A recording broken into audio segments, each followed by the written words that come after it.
बोल जयकारा बोल मेरे श्री गुरु महाराज की जय। सभी गुरुमुख प्रेमियों से सप्रेम जय सच्चिदानंद। संसार में संत महापुरुष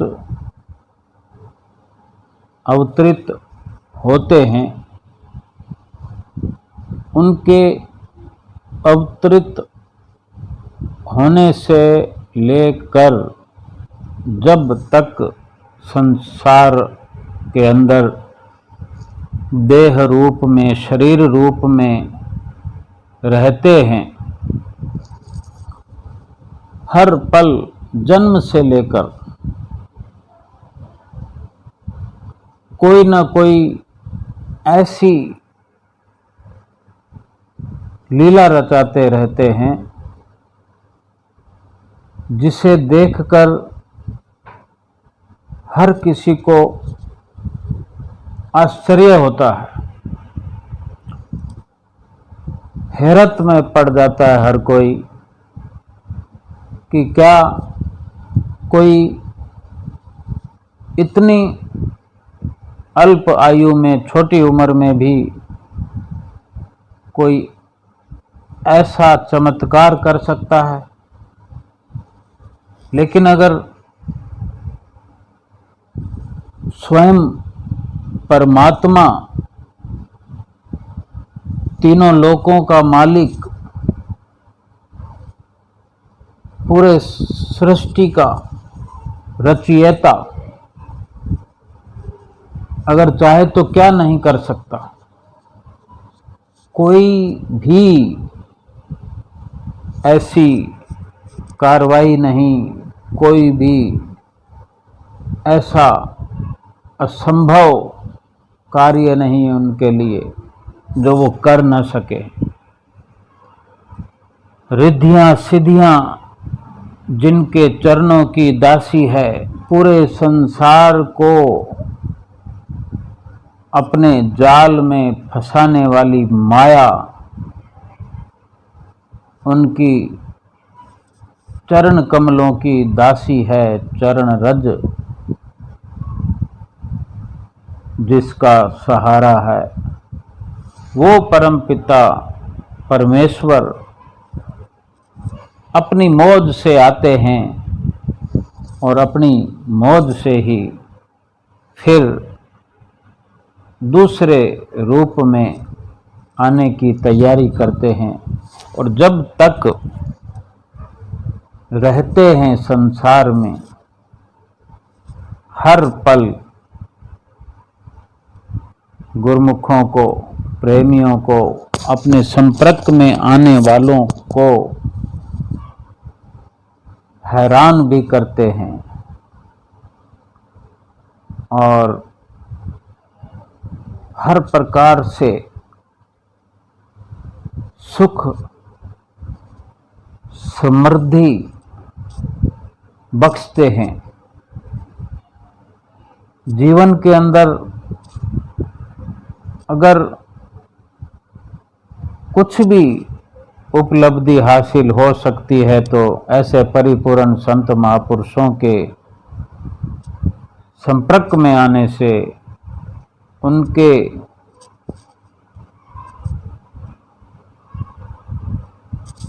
जो रहस्य भरे वचन होते हैं, जो भी प्रवचन होते हैं, एक एक शब्द गहरे राज से भरा हुआ होता है।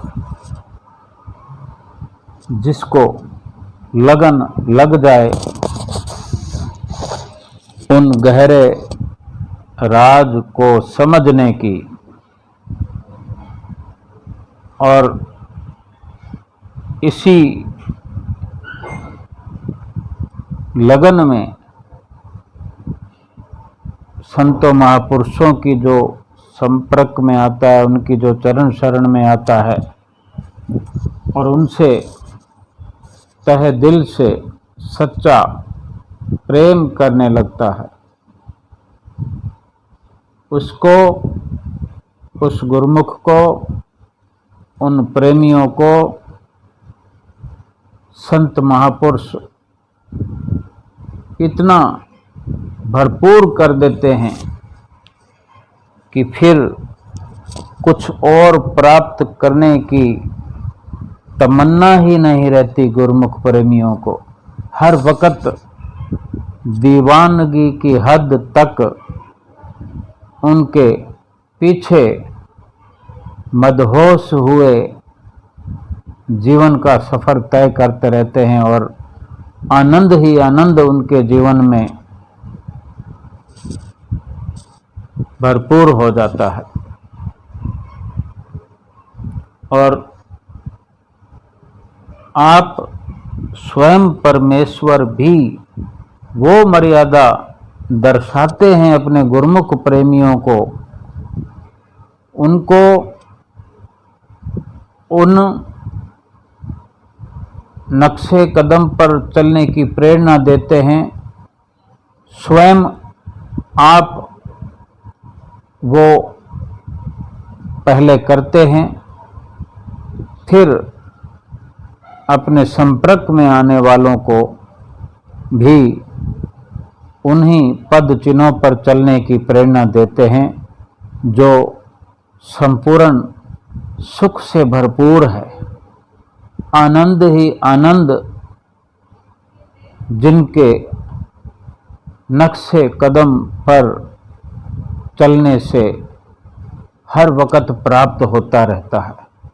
कभी किसी रूप में आप गीत गाकर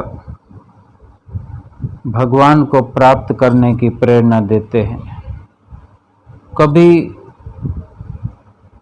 किसी प्रकार से, कभी किसी प्रकार से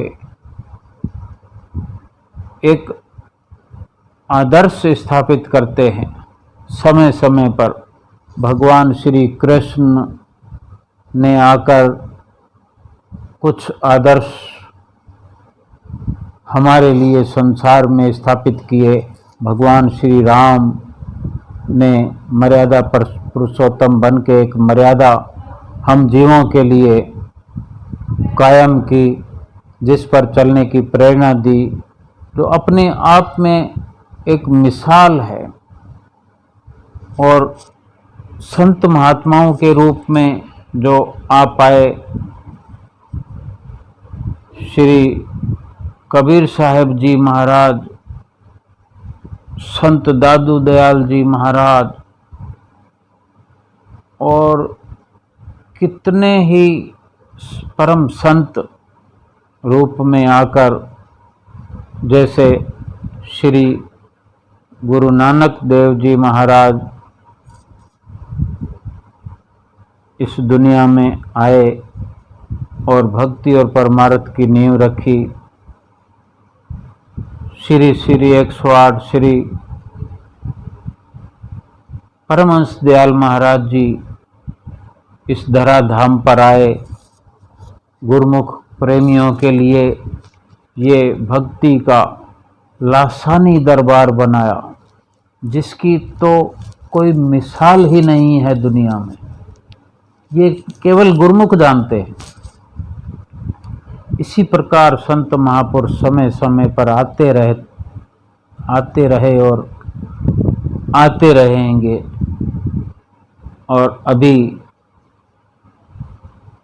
वर्तमान में भी श्री आनंदपुर दरबार का जो भक्ति परमार्थ का झंडा चौकुंठी में लहरा रहा है, 10 दिशाओं में जिसका यश गूंज रहा है और गुरुमुख प्रेमी लाभ उठा रहे हैं, हर पल आनंद प्राप्त कर रहे हैं। ऐसे ही श्री गुरु नानक देव जी महाराज जी का एक छोटा सा लीला भरा दृष्टांत है कि आप छोटी उम्र थी तो अंधेरी रात और अमावस, भादों की अमावस जैसे मौसम होता है उन दिनों का, बादलों की गड़गड़ाहट हो रही अंधेरी रात में, और ऐसी गड़गड़ाहट में जो बीच बीच में बिजली गरजती है, चमकती है, साथ में बरसात के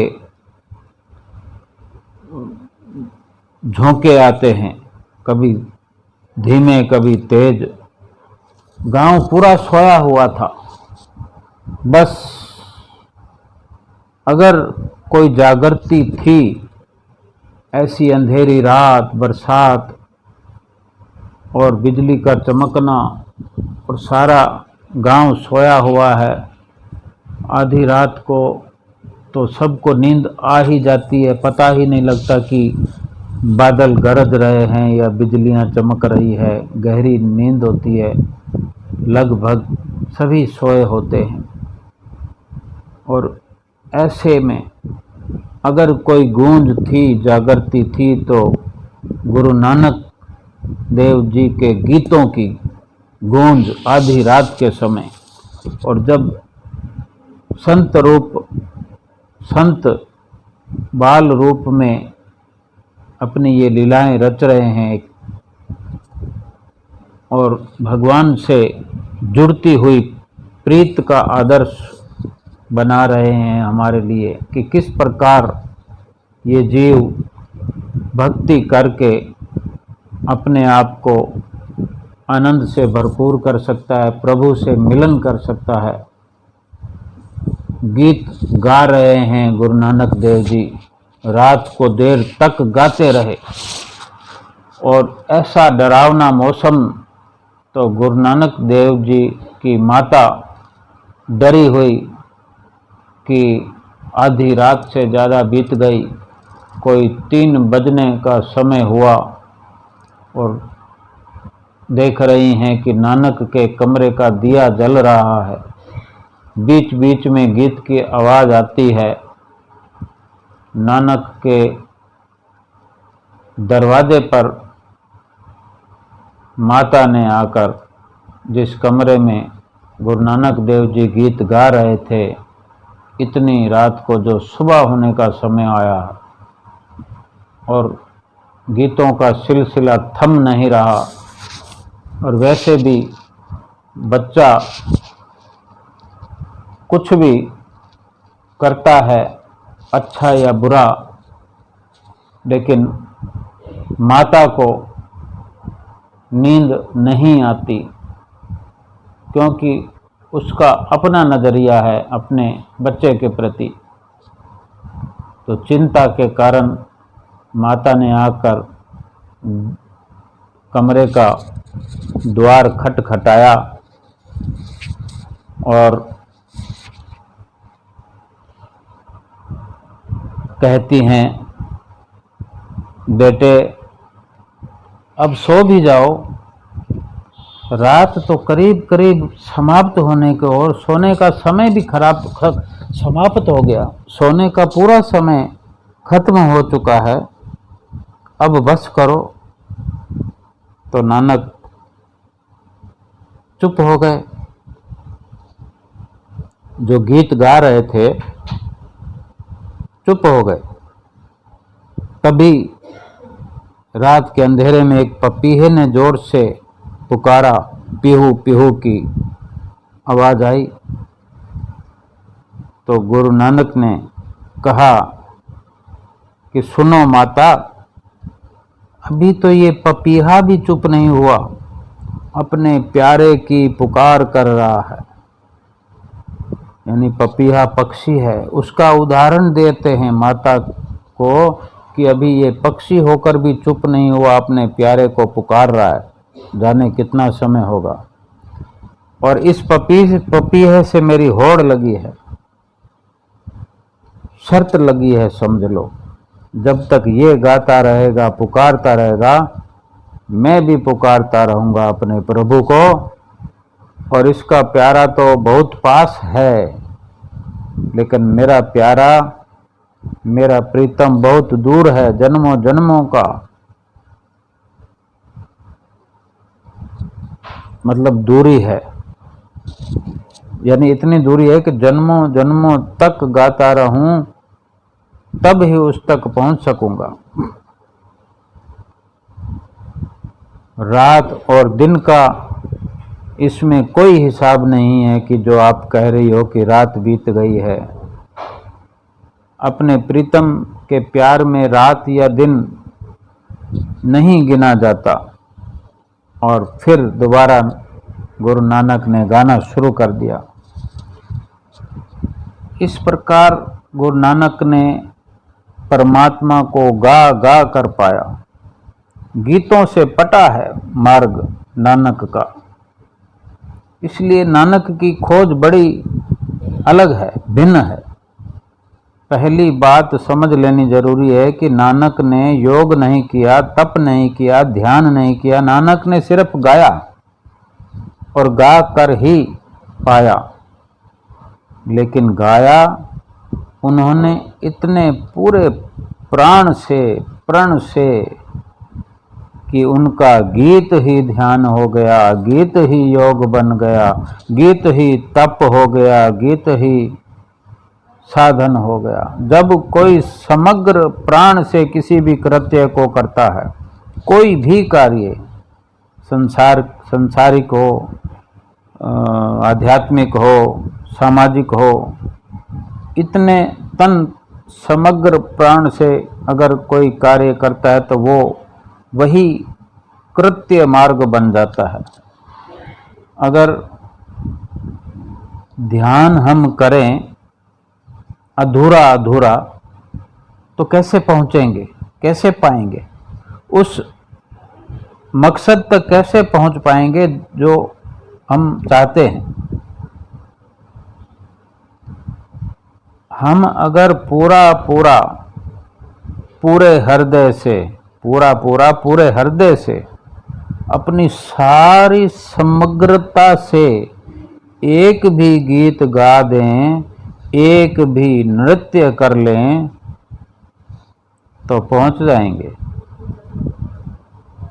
हम कई बार प्रश्न करते हैं, सवाल करते हैं कि तुम इस तरीके से करते हो, इतना समय लगाते हो, क्या करते हो, कैसे करते हो। ये सवाल नहीं है। सवाल ये होना चाहिए या जवाब ये होना चाहिए कि पूरी समग्रता से करते हो या नहीं। परमात्मा के रास्ते पर नानक के लिए गीत और फूल ही बिछे हैं। उन्होंने जो भी कहा गा कर कहा, बहुत मीठा और मधुर है उनका मार्ग, रस शक्ति। क्या हम ऐसा संतों महापुरुषों का रास्ता नहीं अपना सकते? बड़े अच्छे से अपना सकते हैं, अवश्य, और अपनाना चाहिए। कि ये जो महापुरुषों ने रास्ता बनाया वो हमारे चलने के लिए बनाया। उन्हें क्या जरूरत है? जो भी ये प्लेटफॉर्म बनाया, रास्ता बनाया कि हम ये संदेश प्राप्त करके हम भी इस तरीके को अपनाकर अपने मार्ग को सरल बना सकें। उन्होंने सरलता हमारे लिए हमारे सामने रखी है। हम उस सरलता को प्राप्त करके उस सरल रास्ते पर चलकर अपनी मंजिल को आसान कर सकते हैं। हमारे श्री परमहंस दयाल जी ने कितने जो कष्ट सहन किए, उन्होंने ही भक्ति परमार्थ के अंदर जो सुंदर गीत गाए श्री परमहंस दयाल महाराज जी ने, श्री ग्रंथ साहब में लिखे हुए हैं, वर्णन है। उन्होंने जो सुमरन की विधियां बनाई हमारे लिए, वो सब आदर्श हमारे लिए प्रेरणा स्रोत हैं हमारे श्री परमहंस दयाल जी। और परमहंसों ने समय समय पर स्वरूप, अपने रूप बदल बदल कर हमारे सामने आते रहे, हमारे साथ चलते रहे, हमें अपने साथ रखकर हमें साथ चलने का एक आदेश करते रहे और आज भी छठे रूप में अवतरित होकर हमें नित्य प्रति संदेश देते हैं। हम किसी भी प्रकार से उनके नक्शे कदम पर चलें, सेवा का जो उन्होंने रास्ता बनाया, हम सेवा के मार्ग पर, नित्य नियमों के मार्ग पर और सुमरन के मार्ग पर अधिक जोर देते हैं। तो ये सब रास्ते अपनाकर जो भी हमें सिखाया जाता है उसको बड़ी समग्रता से करना है। अगर समग्रता से यानी लीन होकर, तलीन होकर, लिव लगाकर अगर हम ये अपनाते हैं, सभी नियम सुमरन करें तो ऐसे लीन होकर ऐसा हमारे जीवन में आनंद आएगा कि सारी 84 लाख योनियों की कसर निकल जाएगी और फिर से 84 लाख योनियों की छुट्टी हो जाएगी। सुमरन करते थे, करते हैं, लेकिन अब से एक इशारा समझें संतों महापुरुषों का कि पूरा समर्पण भाव से करना है, उसमें खो करके, अपने आप को मिटा करके, सुमरन करते हुए अपने आप को मिटा करके उस मंजिल को प्राप्त करना है। बोलो जयकारा बोल मेरे श्री गुरु महाराज की जय।